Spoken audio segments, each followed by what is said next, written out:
এর টপিকটা হচ্ছে ইরর কোড নিয়ে H5 আমার এই কোডটা শো করছিল।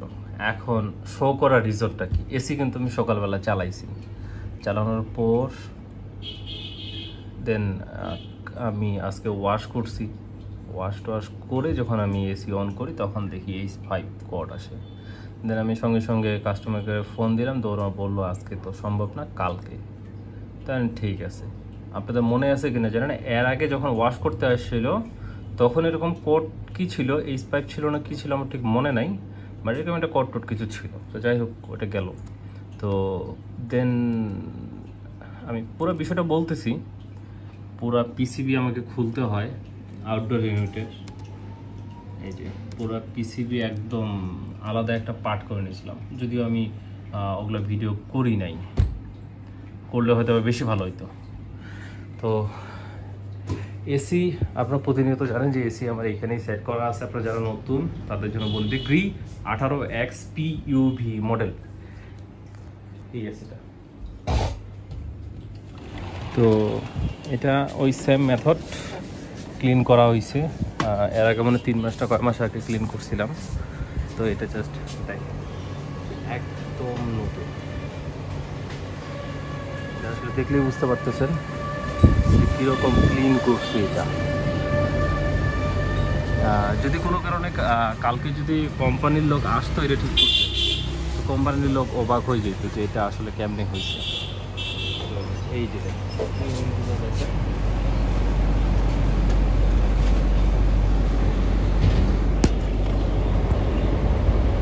একদম ক্লিন করা হয়েছে।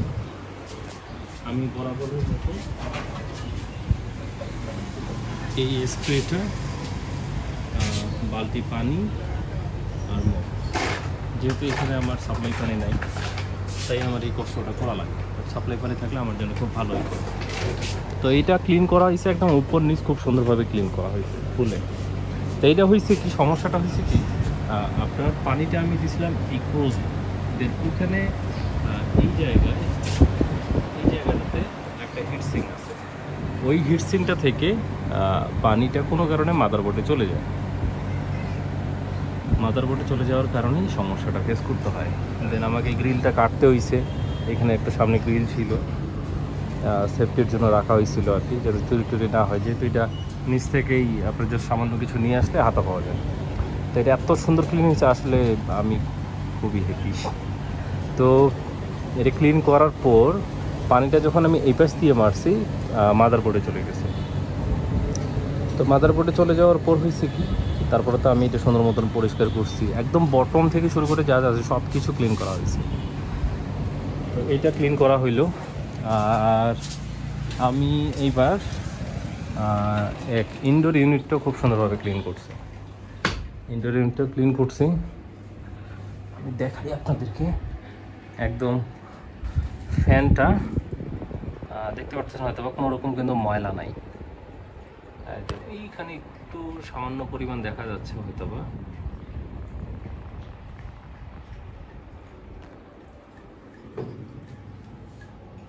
তো এই ফ্যানও ক্লিন করা হয়েছে। তো এটা এই পাশে চাপ দিলে এটা খুলে যায়। উপরে নেটও ক্লিন করা হয়েছে। এইখানকার দেখতেই পারতেছেন যে কি পরিমাণ পরিষ্কার হয়েছে এটা। এখনো পানি আসেই এই জায়গায়। তো এটা ক্লিন করার পর পানি প্রচুর বেরোচ্ছে, একদম প্রচুর পানি বেরোচ্ছে।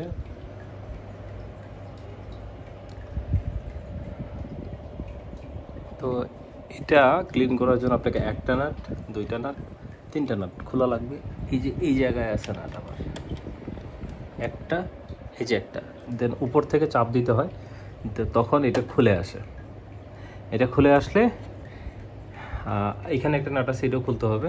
দেন পিসিবিটা আপনি পলি দিয়ে একদম ঢাকাই দেবেন, খুব সুন্দরভাবে মড়াই দেবেন। খেয়াল রাখবেন যেন এইগুলোতে আবার কোথাও কিছু না লাগে। এগুলোতে কিছু লাগলে তখন আবার একটা লিক টিক হওয়ার চান্স আছে। তো এটা সুন্দরভাবে পলি দিয়ে মড়াই দিয়ে এখানে সুন্দর মতন ওই যে স্প্রেটা দিয়ে একদম স্প্রে করলাম। আমি আপনাদের গত ভিডিওতে বলছিলাম যে আমি মেশিনটা কিনবো, মেশিন কেনা হয় নাই, দাম টাম সব কিছু শোনা হয়েছে, বাট এখনও কেনা হয় নাই। তো এটা ক্লিন করার পর সব কিছু সেট করে এখানে প্লাগ ইন করে আমি এসিটা অন করলাম। অন করার পর এখানে দেখায় H5। তো H5 যখন দেখাইলো তো আমার মনে একটু সন্দেহ জাগলো যে ওইটা ওভার শিওর, যে ওইটা আমার পানি ঢুকছে। আমি তারপর 2বার ট্রাই করছি, যেহেতু এটা আমার উচিত হয় নাই। তো এটা আসলে খুবই মানে একটা ভুল হয়েছে, অন্য কোনো ক্ষতি রয়েছে। এখানে একটা নাট, এই জায়গায় একটা নাট, সেমভাবে অপর সাইডে নাট আছে দুইটা। উপরে ঢাকনাটা প্রথমে খুলতে হয়, তারপরে এই যে একটা, এখানে এই জায়গায় একটা, এখানে একটা, এই জায়গায় একটা। ওই উপরে ঢাকনাটা খুললে নাটগুলো দেখতে পাবেন। এটা খোলানোর পর পিসিবিটাকে খুলতে হয়। তো পিসিবিটাকে আমি খুললাম, এই বক্সটা খুলছি, বক্সটা সুন্দর মতন ধুইলাম, ক্লিন করে। পিসিবিটা যেহেতু রোদ ছিল না আজকে, একটু ওয়েদারটা ড্যাম ছিল, বৃষ্টি হয়েছিল, তো আমি করলাম কি, এটা বাসায় নিয়ে গেলাম পিসিবিটা। আমার যে ম্যাজিক চুলা থাকে, ম্যাজিক চুলার যে লোহার যে কড়াইগুলো থাকে, সেই কড়াইটা অন করে আপনার কড়াইটা, পানিটারি কোনো কিছু না, জাস্ট নর্মাল যে কড়াইটা থাকে সেই কড়াইটাকে গরম করলাম 2 মিনিট। ওটার উপর পিসিবিটা রাখে দিলাম। মনে করেন যে আপনার পিসিবিটা এরকম, এটা জাস্ট কড়াইয়ের উপর রাখে দিলেন, চললো 1-2 মিনিট। আবার ম্যাজিক চুলাটা অফ থাকবে, আবার 1-2 মিনিট পর ওটা দিয়ে দিতে হবে। তাহলে হবে কি, ওই যে আপনার কড়াইয়ের যে হিটটা সেটাই পিসিবিতে যাবে, আর পিসিবিতে লাগলে পিসিবিটা সুন্দর মতো শুকাই যাবে। তো আমি এরকম ওইটা চুলাতে দিয়ে দিলাম। তো চুলাতে টাইমার সেট করা ছিল 1 মিনিট, জাস্ট চুলাটা চলবে, তারপর অফ হয়ে যাবে, আবার 1 মিনিট চলবে, আবার অফ হয়ে যাবে। এরকম করে মনে হয় আমি 3বারের মতো চালু করছি, আর প্রথম মনে হয় একবার বেশি টাইম নেই। তো এইভাবে চালু করে ওইদিকে চালু করে দিয়ে আসে, আমি এদিকে সুন্দর মতো এই বক্সটা, উপরের বক্স এটা খুললাম, সব কিছু ক্লিন করলাম। এই সাইডে কিছু ময়লা ছিল, এটা পরিষ্কার করলাম। দেন আবার পিসিবিটা সুন্দর মতো সেট করলাম। পিসিবিটা যাতে আমার সেট করতে অসুবিধা না হয়, এই জন্য আমি করলাম কি, ওইটা পিসিবিটা খোলার আগেই ছবি তুলে নিয়েছিলাম। তো ছবি তুলে নিয়েছিলাম যাতে কানেকশনগুলো কোথাও কোনো সমস্যা না হয়, এই যে কানেকশনগুলো যাতে সমস্যা না হয়। আর এই কানেকশনগুলো যদি আপনার বাসায়ও কখনো ট্রাই করেন, এই যে ঢাকনাটা আছে না, জাস্ট এটা খুলে দিবেন, এই যে ঢাকনাটা, এটা খুলে দিবেন। এখানে একটা হালকা একটা আপনার ওই চিমটির মতো আছে, জাস্ট ওইটা একটু চাপ দিয়ে ধরলে হাত দিয়েই খুলে আসে। আমি এই ফার্স্টটা ট্রাই করতে যাই, ওইটা একটু মানে বেশি টানা হিচড়া হয়ে গেছে।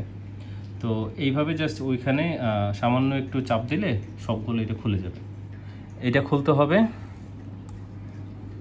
তারপরে খুলতে হবে, এইখানকার একটা কানেকশন আছে, এই জায়গার একটা কানেকশন আছে, আর এই যে একটা মোটা যে কানেকশনটা এই জায়গায়, এই যে এই একটা কানেকশন এই জায়গায় আছে। দেন খোলার পর এই পিসিবিটাকে উপরে চাপ দেওয়া লাগে। তো এটা সুন্দর মতো ক্লিন করে ওই পাশের দোকান থেকে, আপনার ওই যে মোটরসাইকেলের ওয়ার্কশপ থেকে এটা সুন্দর মতো পরিষ্কার করলাম। পরিষ্কার করে এটার কটনগুলোর নিচেও অনেকগুলো ময়লা দেখলাম আমি, ওই যে আপনার মানে ঘামে পানিগুলো ওখানে জমে গেছে। তো এইটা পরিষ্কার করার পর সুন্দর মতো এই জায়গাটা আমি ব্রাশ দিয়ে সুন্দরভাবে পরিষ্কার, পানি ছাড়া ব্রাশ দিয়ে পরিষ্কার করছি। এটা পরিষ্কার করলাম, দেন সুতি কাপড় দিয়ে, ভেজা কাপড় দিয়ে সুন্দর মতো এটা একদম ক্লিন করে দিছি। এই উপরে এই জায়গাগুলো ক্লিন করছি, মানে একদম নতুন যতটুকু পারি। তো আমি চিন্তায় ছিলাম যে এসি তো নষ্ট হয়েছেই, কী হয় হোক পরিষ্কারটা করি অন্তত। দেন ওটা প্রথমে হাওয়া মারে নিয়ে আসছিলাম, প্রথমে আমি হাওয়া মারে নিয়ে আসে দেন চুলাই দিয়েছিলাম গরম করতে, যেহেতু রোদ ছিল না। রোদ থাকলে অবশ্যই আমি রেখে দিতাম, রোদ কিছুক্ষণ আগে উঠলো। তো এই সব কিছু সেট করার পর আমি এসিটা অন করলাম। দেন H5 ইরোরটা আর দেখাচ্ছিল না। তো আমি এটা ভিডিও করার সময় আমি এখন দেখতেছি ইউটিউবে এই বিষয় নিয়ে অনেকগুলো ভিডিও আছে, প্রথমে তো আমি খেয়াল করি নাই। তো এই হচ্ছে অবস্থা। পিসিবিটাতে কোথাও কোনো সমস্যা ছিল না। যখন H5টা দেখাইলো তখন হচ্ছে আপনার আউটডোর ইউনিটও চলতেছিল, ইনডোর ইউনিট, দুইজনে খুব সুন্দরভাবে চলতেছিল, বাট কম্প্রেসারটা বন্ধ হয়ে যাচ্ছিল। কম্প্রেসার বলতে ফ্যানটা বন্ধ করে দিচ্ছিল আর কি কিছুক্ষণ পর। তো এখন আলহামদুলিল্লাহ চলতেছে। তো এরকম যদি কখনো দেখেন আপনারা আপনাদের ইরোরগুলো, প্রথমে একটু গুগল টুগল করে বুঝে দেন যদি মনে হয় যে না আপনাদের ওখানে গরম টরম করলে এগুলো ঠিক হবে দেন করতে পারেন। আর যদি না হয় তাহলে অবশ্যই আপনাদের কাস্টমার কেয়ারকে আপনারা ফোন দিতে পারেন। আমি রিস্কটা নিচ্ছি কারণ আমি রিস্ক নেওয়ার রিজনটা হচ্ছে যে এটা তো নষ্ট হয়েছেই, এটা তো নষ্ট হয়েই গেছে। তো যদি নষ্ট হইতো তো হইতো, করার কি আর। ওই জন্য আমি নিজেই খুলে নিজেই ঠিক করার চেষ্টা করছি আর কি। ঠিক তো আসলে না গরম টরম করছি আমার মনে হয়েছিল, যেহেতু ইলেকট্রিক পার্টস নিয়ে হালকা পাতলা আইডিয়া আছে তো আমি ওই রিস্কটা নিছি। বাট আপনাদের যদি ওরকম আইডিয়া না থাকে তো অবশ্যই বলবো রিস্ক নেওয়ার কোনো প্রয়োজন নাই। তো এই হচ্ছে এসির অবস্থা, আলহামদুলিল্লাহ দেখতেই পারতেছেন চলতেছে। আর এখন কোনো রকম সমস্যা নাই, আর এখন এসি খুব সুন্দরভাবেই চলতেছে, কোনো রকম সমস্যা নাই আলহামদুলিল্লাহ। তো এই ছিল আজকে H5 ইরর কোডের সলিউশন আর কি আমার কাছে।